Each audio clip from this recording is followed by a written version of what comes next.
Hi Alyssa, it's Coach Jack. So happy you sent me this footage. These are actually pretty good swings, and I want to congratulate you on the home run the other day. Quickly looking at this swing, I think you're going to notice a couple things right away that we can work on and put right into the game. One thing I noticed right away in your stance is that you're awfully wide, and I like wide stances typically, but you can get into trouble when you get too wide to rotate. And as you watch this swing, you'll notice your hips kind of struggle to get through, and as a result, you're going to watch your right hand, your top hand, roll over. That's because this hip can't get all the way through. You're too wide. Go back to that analogy of throwing a punch. Do you throw a punch better from being really, really wide or in your most athletic position possible?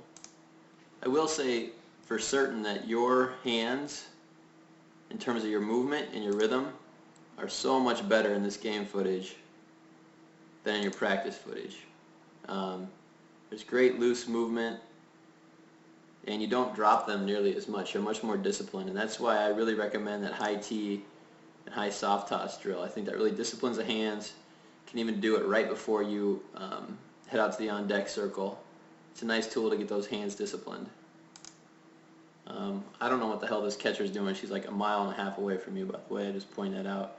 But here's a really interesting little piece. You're in a perfect position to hit the ball right now. The issue is the ball's not there. Right here should be contact. This is a patience thing now. And there's your contact. That's the end of the bat, that's not barrel. Let the ball get deep. Let it travel, and if we look at your swing, you can afford to be way more patient and even way more dramatic with that front knee. And speaking of that front knee, we want that front knee to push against the back knee, skater drill.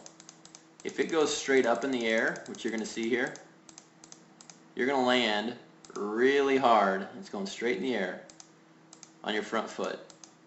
You're diving in.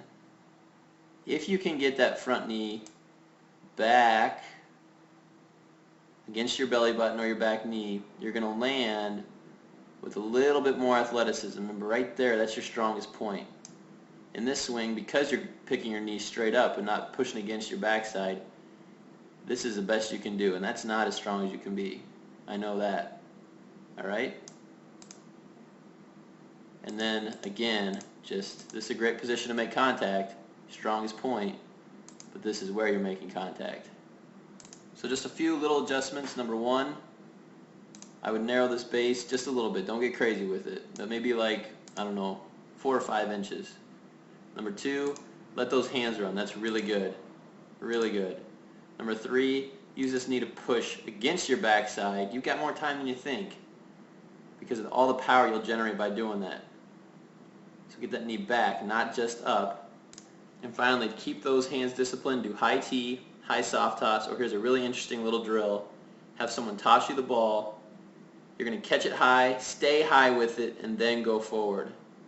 It's kind of a sidearm drill, but the whole point of this drill is to have someone throw it towards your back shoulder, catch it high, and throw it from high. Your only movement being back, not up and not down. Hopefully that makes sense. Give me a call anytime. Good luck, keep winning, and hit more dingers.